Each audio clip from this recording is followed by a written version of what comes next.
After Peter narrowly escapes death, saving himself with his webs after his encounter with a vulture, he reflects on the recent events and heads back to campus to find information about the villain's motives. There, Flash and Mary Jane walk by, and Flash asks Peter about his disappearance during all the excitement. Continuing to walk by in a hurry, Peter briefly claims that he had run to the roof to take pictures, as MJ watches the exchange in silence.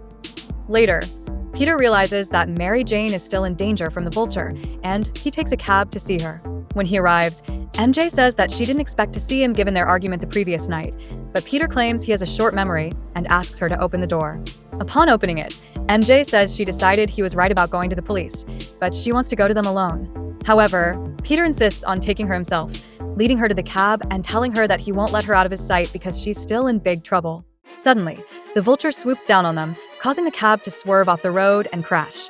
The villain grabs Mary Jane again in an attempt to get rid of the witness to his crime, but Spider-Man meets him in the air and snatches her away. To ensure her safety, Peter webs a protective barrier around the unconscious Mary Jane. Seeing this, the vulture gives up and makes his escape. After freeing MJ, Peter puts her back in the cab and ensures the driver will rush her to the police, before he finally goes on to defeat the vulture. Days after the vulture ordeal is resolved, Mary Jane is stopped on campus by Professor Miles Warren, who asks if she's seen Peter. MJ replies that Peter told her about Warren's last tense conversation with him, and when Warren claims he wanted to apologize over it, MJ says that she'll pass along the message when she sees him. But as she returns home, MJ begins to wonder if she even wants to see Peter again, and if she really wants to get that heavy and involved in someone's life. Then, considering all Peter's been through, and with Gwen dying, she muses on how Peter isn't exactly Mr. Fun these days, and then reminds herself of her philosophy, that fun is what she's committed to, loads and loads of it. However, days later, Mary Jane makes a visit to see Peter, knocking on his door while he is on a phone call with Aunt May. When he answers, MJ asks how life is treating him and if he's been slaying any dragons lately. Peter tells her to come in and that he is just on the phone with Aunt May, prompting MJ to playfully remark that there's a relationship that she wouldn't want to break up. Then, Peter informs May that he is to go as Mary Jane just walked in, and she knows how hard it is to ignore MJ. Hearing this, MJ jokingly replies, "That's telling her, Tiger." Then, grabbing one of Peter's massive books, MJ asks if he really reads these monsters, and after a humorous exchange about Peter being a nerd, Peter asks Mary Jane what she's doing there so early, as he didn't think she ever woke up before noon. MJ responds that she doesn't, but she's making the effort for Peter. She adds that Professor Warren is still upset over him missing classes, so she's appointing herself Peter's official guardian angel to ensure that he doesn't foul up his college any further. Peter replies that she's all heart, while walking back into the room with a stylish sweater. Impressed by his outfit, MJ asks who says that he doesn't know how to dress. Then, as the two walk to campus together, MJ brings up a Christmas Eve party that Betty and Ned are throwing. She coaxes Peter to go, saying it's just what they need, and he agrees. Days later, when Peter arrives at the party, Betty says she's glad he made it, and Peter responds that he would have had to spend Christmas Eve alone otherwise. In her stunning yellow dress, Mary Jane turns to Peter with a smile claiming that's not true, since he's always had old MJ, and he just won't admit it. Then, as Jonah calls for Peter, MJ turns up the charm, putting her hand on Peter's chest and flirtatiously suggesting that they find a mistletoe, as there's something that she wants to give him. As Jonah speaks, Mary Jane wraps her arm around Peter and then reminds him that it's mistletoe time after the conversation ends. Peter replies that he's sorry, but he guesses he's not in the mood and asks Mary Jane to excuse him as he exits the room. As he does, Peter feels sorry for MJ given how he shut down her advances and wonders how he can tell her that he's not ready for another romance. He then dwells on how the only girl he can think about is Gwen, and she's dead. And while it doesn't hurt as much as it used to, it still digs at him. After Peter abruptly disappears from the party to battle Doc Ock, Jonah gloats about himself to Mary Jane and the other guests until Ned pulls MJ and Betty away to get coffee in private. When Ned asks where Peter went, MJ admits that she doesn't know, but he gave her the cold shoulder and now she feels chilled from it. Ned replies that for a guy whose girlfriend died so recently, Peter is actually adjusting fairly well and tells MJ to give him time and that he'll come around. After Betty agrees, MJ abruptly shifts her mood, feigning indifference and claiming that a guy like Peter can be a real drag on a girl's career. Then, as she walks off, she adds that there's a party out there and she just loves parties. After a long night, dawn approaches and a sleepless Mary Jane remains Betty's last guest. She declares that it's time to cut out. If Peter hasn't shown by now, he won't ever show. But before she departs, Betty asks MJ if she can ask her a personal question. Already knowing what's coming, MJ states that she wants to know how she feels about Peter and whether she loves him, and all that. She then explains that this may sound like a cop-out, but she doesn't want to love him. She likes the guy too much for that kind of scene. When Betty questions what kind of scene, MJ cuts the conversation, saying it's getting too heavy and they'll save it for another time. Then, MJ walks off, adding that she needs sleep and will think about Peter tomorrow, all the while avoiding a deep-seated pain, the broken feeling she spent her life running from. In the coming days, the Molten Man is on the loose, and Peter runs into his sister, Liz Allen, who sits alone on a bench, distraught over the recent events. Sympathizing with Liz, Peter takes her to Mary Jane's apartment, explaining that when the chips are down, Mary Jane is a real friend. Upon their arrival, a surprised MJ lets them in, just as Liz passes out from exhaustion. As they watch over her, Peter recalls his high school days where he had a crush on Liz and how it never worked out between them. Still, he asks MJ if she will care for her, to which MJ playfully asks if he thinks she'll just throw her out once he leaves. Then, getting serious again, MJ suggests Peter return the following day so that they can all talk together. Later, after a battle with the Molten Man, Peter returns back to MJ's apartment and eavesdrops on MJ's conversation with Liz. Liz explains that her brother lost his medication and, without it, he will eventually die due to his condition. Hearing this, Peter changes back into his civilian clothes and sneaks through MJ's neighbor's apartment, getting his pants leg torn thanks to the neighbor's dog. Walking in with the shredded pants, Peter asks them to do him a favor and not to ask. Then, after Liz thanks Peter for his help, Mary Jane says she's taking Liz out for a burger and that they'll catch up with him later. However, Spider-Man's next encounter with the Molten Man ends in tragedy, where he seemingly perishes after jumping off a bridge into a cold river. Sometime later, after being invited to go on a cruise with Mary Jane, Liz, and Flash, Peter is running late and races to the docks as Spider-Man so that he doesn't miss the trip. Changing back to Peter Parker, he makes it just in time as his friends cheer his arrival, telling him to hustle on board as the boat is about to sail.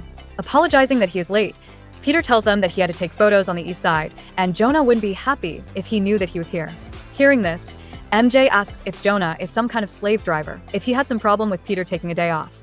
While they stand together watching the ship leave the docks, Peter's spider sense fires just as a fight breaks out on board.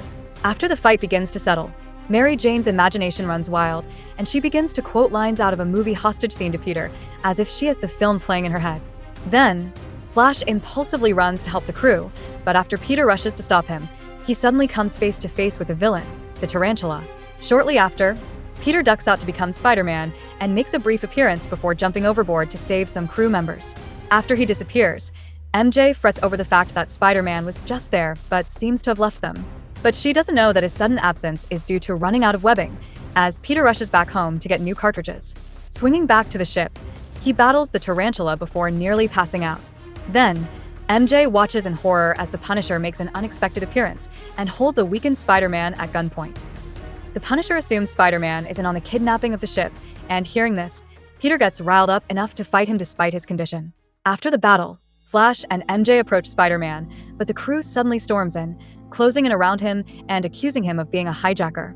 In response, Peter jumps overboard and swims away. Shortly after, MJ asks where Peter is, and Flash assumes he's hiding. The two of them begin to piece together what just happened, and they conclude that Spider-Man was not a hijacker, but a hero. But just as MJ starts to worry about Peter, a crew member calls out that a man is overboard, and they peer out to see him in the water.